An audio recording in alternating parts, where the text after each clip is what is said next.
Gold trusted gold buyers తాకట్టులో ఉన్న బంగారాన్ని విడిపించి ఈ రోజు ఉన్న మార్కెట్ ధరకే కొనబడును. మరిన్ని వివరాలకు సంప్రదించండి 7771077720. అందరికీ నమస్కారాలండి. అమరావతి రాజధాని విషయం మీకు అందరికీ తెలిసిందే. గత ప్రభుత్వం 3 ముక్కలు ఆటాడి దాన్ని కంప్లీట్గా నిర్వీర్యం చేసింది. ఏ రాష్ట్రానికైనా ఒక రాజధాని అనేది ఉండాలి. కానీ ఈ భారతదేశంలో రాజధాని లేని రాష్ట్రం ఏదంటే మన రాష్ట్రమే. 2014-19లో ఆ రోజు ముఖ్యమంత్రిగా ఉన్న నారా చంద్రబాబు నాయుడు గారు దీన్ని ఒక ప్రపంచంలో ఉన్న టాప్ 5 రాజధానిలో దీన్ని ఒకటి చేయాలని యాక్చువల్గా ఆ రోజు డిజైన్ చేయించడం, దాని యొక్క ల్యాండ్ పుల్లింగ్ ద్వారా ల్యాండ్ తీసుకున్న రైతుల దగ్గర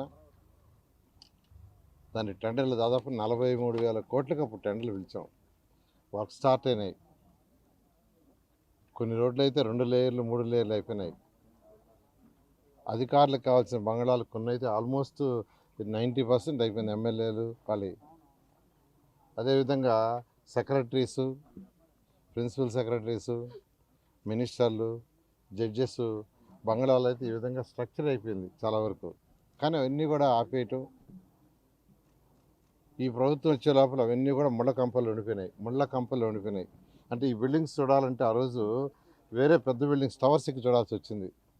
టవర్స్ ఎక్కి చూసిన ఆ పెరిగిన ముళ్ళ కంపల వల్ల 5 సంవత్సరాల్లో ఇవి కూడా అవ్వట్లా. అప్పుడు ముఖ్యమంత్రి గారు యాక్చువల్గా విజిట్ చేసి ఒకటే అన్నారు, ఇమ్మీడియట్గా కంప తొలగించేయండి అంటే అప్పటికప్పుడు యాక్చువల్గా టెండర్లు పిలిచి కంప తొలగించిన తర్వాత ఆ బిల్డింగ్లు అంటూ అవ్వడ్డాయి. అయితే ఎలక్షన్స్ ముందు ఏదైతే ఎన్డీఏ ప్రభుత్వం గౌరవనీయ ముఖ్యమంత్రి నారా చంద్రబాబు నాయుడు గారు యాక్చువల్గా ఏదైతే చెప్పారో రాగానే యాక్చువల్గా అమరావతి క్యాపిటల్ సిటీ నిర్మిస్తాం అని దాని ప్రకారం యాక్చువల్గా అడుగులేయటం జరిగింది.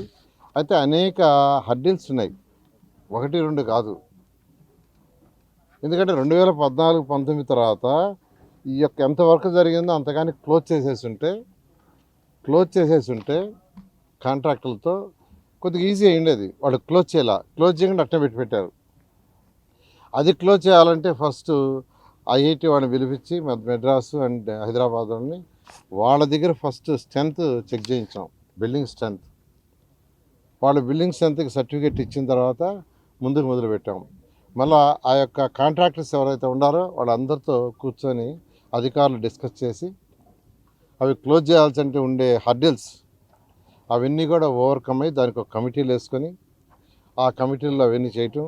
అదేవిధంగా రివర్స్ సెంటర్ ఒకటి ఉంది, దాన్ని చేయడానికి ఇట్లా అసెంబ్లీలోను క్యాబినెట్లోను అవన్నీ డిస్కస్ చేసి లీగల్ ఇష్యూస్ లేకుండా అన్నీ ఓవర్కమ్ జరిగింది. ఆ తర్వాత యాక్చువల్గా టెండర్లని అధికారులు పిలిచారు. ఆల్మోస్ట్ మెజారిటీ వర్క్స్కి ఆల్మోస్ట్ 90% వర్క్స్కి టెండర్లు కంప్లీట్ చేసాం. అదే మొన్న నేను యాక్చువల్గా వాళ్ళ కాన్ఫరెన్స్తో ఎప్పుడు మీ మ్యాన్ పవర్ వస్తుంది, మిషనరీస్ వస్తుందని అడగటం జరిగింది. ప్రతిరోజు అడుగుతున్నాను. ఎందుకంటే పని జరగాలంటే మిషనరీ ఉండాలి, మ్యాన్ పవర్ ఉండాలి. తర్వాత మ్యాన్ పవర్ ఉండడానికి వాళ్ళు ఏర్పాటు చేసుకోవాలి. దానికోసం చెప్తే వాళ్ళందరూ సార్ మొత్తం మొదలుపెట్టాము. ఫస్ట్ బ్యాలెన్స్గా అక్కడక్కడ కంపం వల్ల ఉంటే అదంతా తొలగించుకుంటున్నాం, క్లీన్ చేసుకుంటున్నాం బిల్డింగ్స్. ఎందుకంటే 6 సంవత్సరాలు దాదాపు అయిపోతుంది. ఈ 6 సంవత్సరాల్లో ఫస్ట్ బిల్డింగ్ క్లీన్ చేయాలని చెప్పారు. కావాల్సింది మీరు రండి సార్ అంటే వాళ్ళు యాక్చువల్గా నేను రావటం జరిగింది. ఇప్పుడు సెక్రటరీసు, ప్రిన్సిపల్ సెక్రటరీసు ఆ బిల్డింగ్స్ దగ్గర ఉన్నాం. దాదాపు యాక్చువల్గా మెజారిటీ క్లీనప్ చేశారు. ఈరోజు తీసుకుంటే మనకు మొత్తం బంగ్లాస్ ప్రిన్సిపల్ సెక్రటరీస్ కానీ 115 బంగ్లాస్ వస్తాయి. అదేవిధంగా మినిస్టర్స్, జడ్జెస్కి 186 వస్తున్నాయి. మినిస్టర్స్ అండ్ జడ్జెస్ వాళ్ళందరూ కలిసి 71. మొత్తం మీద బంగ్లాలన్నీ తీసుకుంటే 186. సెక్రటరీస్ కానీ, ప్రిన్సిపల్ సెక్రటరీస్ కానీ, మినిస్టర్స్ కానీ, జడ్జెస్ కానీ మొత్తం 186 బంగ్లాలు వస్తున్నాయి. ఈ 156 బంగ్లాలకి టెండర్ ఇవ్వటం జరిగింది. వాళ్ళు యాక్చువల్గా బేస్ వర్క్ స్టార్ట్ చేశారు. అదేవిధంగా ఎమ్మెల్యేలు, ఎమ్మెల్సీలకి, ఐఏఎస్ ఆఫీసర్లకి 432 అపార్ట్మెంట్స్ యాక్చువల్గా ఆ రోజు టేకప్ చేసాం. అదైతే చాలా వర్క్ అయిపోయింది. అవి కూడా వాళ్ళు యాక్చువల్గా మొదలుపెట్టారు. అదేవిధంగా గెజిటెడ్ ఆఫీసర్స్ 1, 2 అని గ్రూప్ డి అని డిఫరెంట్ కేటగిరీస్ ఉన్నాయి. అంటే 1800 చదరపు అడుగులు ఉండే అపార్ట్మెంటు 1500 ఉండేది, 900 ఉండేది, మొత్తం 1440.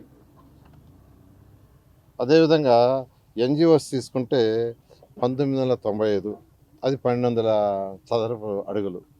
ఇవన్నీ యాక్చువల్గా యాక్చువల్గా స్టార్ట్ చేశారు. ఫస్ట్ క్లీన్ చేసుకునే వర్క్లో ఉన్నారు, ఎందుకంటే 6 ఏళ్ళు అయిపోయింది. అదేవిధంగా అసెంబ్లీ, హైకోర్టు మీకు తెలిసిందే. ఈ యొక్క హైకోర్టు వచ్చి 16.85 లక్షల చదరపు అడుగులు, అసెంబ్లీ వచ్చి 11.67 లక్షల చదరపు అడుగులు. హైకోర్టు 7 అంతస్తులు, అసెంబ్లీ వచ్చి 250 మీటర్ల హైటు. ఎందుకంటే అసెంబ్లీ అనేది 365 రోజులు ఉండదు. అసెంబ్లీ జరగనప్పుడు యాక్చువల్గా ప్రజలు యాక్చువల్గా ఏంటంటే ఆ యొక్క బిల్డింగ్ పైకి పోయి పైనుంచి సిటీ మొత్తం చూడవచ్చు. అలా యాక్చువల్గా Norman faster and partners London వాళ్ళు దీన్ని డిజైన్ చేశారు. ఈ విధంగా ఈ వర్క్స్ అన్నీ యాక్చువల్గా టేకప్ అవుతున్నాయి. బహుశా మరొక 15 రోజుల్లో వీళ్ళందరూ టోటల్గా వాళ్ళ యొక్క ఇన్ఫ్రాస్ట్రక్చర్ పెట్టాలి. అంటే వర్కర్స్కి కావాల్సిన షెడ్స్ వేసుకోవటం కానీ, లేదా వాళ్ళకి కావాల్సిన మెస్సులు ఏర్పాటు చేయటం, మిషనరీ తెచ్చుకోవటం, ఎక్విప్మెంట్ అంతా తీసుకోవటం, ఎన్ని కూడా అడిగారు. 15 రోజులు టైం ఇవ్వండి సార్, 15 రోజులు అన్నీ చేరుస్తామన్నారు. కొన్ని చేర్చామన్నారు, అవి చెక్ చేయడానికి వాళ్ళు వచ్చాను. ఏది ఏమైనా అమరావతి క్యాపిటల్ సిటీ రాబోయే 3 సంవత్సరాలు ఖచ్చితంగా కంప్లీట్ చేస్తాం. దీని మీద ఇది కట్టేటప్పుడు ఒక్క పైసా కూడా భారం ప్రజల మీద పెట్టడం మరొకసారి చెప్తున్నాం. ముఖ్యమంత్రి గారు ప్రతి మీటింగ్లో చెప్తున్నారు, ఇది సెల్ఫ్ సఫిషియెంట్ కావాలా, ఏదైతే మిగిలిన ల్యాండ్ ఉందో దాన్ని మానిటైజ్ చేసిన వల్ల వచ్చేదంతా కట్టాలని. ముందు వచ్చి యాక్చువల్గా లోన్స్ తీసుకున్నాం. ఒకటి వరల్డ్ బ్యాంకు ఏడీబీ ద్వారా 15,000 కోట్లు, హట్కో వచ్చి 11,000 కోట్లు, అదేవిధంగా బ్యాంక్స్ ద్వారా 5,000 కోట్లు. దీంతో స్టార్ట్ చేస్తాం. ల్యాండ్ వాల్యూ పెరిగిన తర్వాత ల్యాండ్ అమ్మేసి ఈ యొక్క అప్పు తీర్చేయడం జరుగుతుంది. కాబట్టి ఈ అప్పు తీర్చడానికి ప్రజలు కట్టే ట్యాక్సుల ద్వారా కాదు. కొందరు ప్రతిపక్ష నాయకులు అది ఒకటి మొదలుపెట్టారు, ఇదంతా ప్రజలు కట్టే డబ్బులతో వేస్ట్ చేస్తున్నారు. దీన్ని వేస్ట్ ఏముందండి, రాజధాని ప్రజలు పెట్టే ట్యాక్సులతో చేయటం లేదు. ఈ ల్యాండ్ పుల్లింగ్ చేసేటప్పుడే ఒక పద్ధతి ప్రకారం ఆ రోజు ముఖ్యమంత్రి గారు చాలా క్లారిటీ ఇచ్చారు. ఇలా చేయండి, ఇంత ల్యాండ్ మిగులుతుంది, దాంట్లో ఎక్సలెంట్ ఇన్ఫ్రాస్ట్రక్చర్ చేయండి, దానికి యాక్చువల్గా లోన్స్ రైజ్ చేసుకోండి, దాన్ని అమ్మేసేసి యాక్చువల్గా కట్టండి అని. అలా చక్కగా జరుగుతుంది. ప్రతిపక్ష ఎవరైతే నాయకులు ఉన్నారో మాట్లాడుతున్నారో వాళ్ళందరికీ మళ్ళీ ఒకసారి చెప్తున్నా, ఒక్క పైసా రాష్ట్ర ప్రజలు కట్టే ట్యాక్సుల ద్వారా మేము ఖర్చు పెట్టము.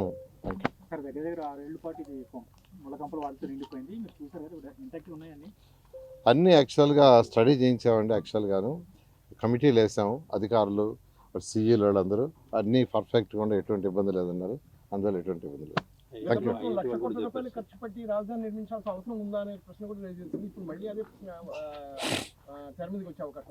అంటే ఏ రాష్ట్రానికైనా ఒక రాజధాని కావాలండి. ఈరోజు ల్యాండ్ పూలింగ్లో రైతులు ఇచ్చారు, ల్యాండ్ బ్యాంక్ కొంత మిగిలింది, ఆ ల్యాండ్ బ్యాంక్తో మంచి రాజధాని కడుతున్నాం. కావాలి కదా ఎవరికైనా రాజధాని. ఇప్పుడు ఈరోజు ప్రిన్సిపల్ సెక్రటరీస్, మినిస్టర్లు ఒక దగ్గర ఉంటున్నారు, హెచ్ఓడీలు ఒక దగ్గర ఉంటున్నారు, హెచ్ఓడీలు కింద ఉండేవాళ్ళు ఇంకో బిల్డింగ్లో ఉంటున్నారు, కొందరు గుంటూరులో ఉంటున్నారు, కొందరు మంగళగిరిలో ఉంటున్నారు, కొందరు బయట ఉంటున్నారు. ఒకరు పనుండి వస్తే ఫస్ట్ మినిస్టర్ని కలిస్తే నెక్స్ట్ సెక్రటరీ తిరిగిపోతారు, మళ్ళీ పనుంది హెచ్ఓడి అంటే గుంటూరు ఇలాంటి విజయవాడ పోతారు. అటువంటిది కాకుండా ఇక్కడ ప్రజల సౌకర్యం కోసం, పరిపాలనా సౌకర్యం కోసం, ప్రజలు ఇబ్బంది పడకూడదని ఈ కట్టే టవర్స్ ఏదైతే ఉండేవో 5 టవర్స్ కడుతున్నాం. మినిస్టర్ అక్కడే ఉంటాడు, మినిస్టర్ యొక్క సెక్రటరీ, ప్రిన్సిపల్ సెక్రటరీ అక్కడే ఉంటారు, సెక్రటరీలు అక్కడే ఉంటారు, కమిషనర్లు అక్కడే ఉంటారు, డైరెక్టర్లు అక్కడే ఉంటారు, వాళ్ళ స్టాఫ్ అంతా అక్కడే ఉంటారు. ఎవరైనా ప్రజలు పని మీదకి వస్తే ఆ 2 ఫ్లోర్లో 3 ఫ్లోర్లో చూసుకుంటే మొత్తం పని అయిపోద్ది. అలా మా ముఖ్యమంత్రి గారికి ఉన్న అపార అనుభవంతో ఒక సిస్టమేటిక్గా దీన్ని డెవలప్ చేస్తున్నారు. మరిన్ని వీడియోస్ కోసం ఛానల్ ని సబ్స్క్రైబ్ చేయండి. లేటెస్ట్ అప్డేట్స్ కోసం వాట్సాప్ ఛానల్ ని ఫాలో అవ్వండి. ఆ లింక్ డిస్క్రిప్షన్ లో ఉంది.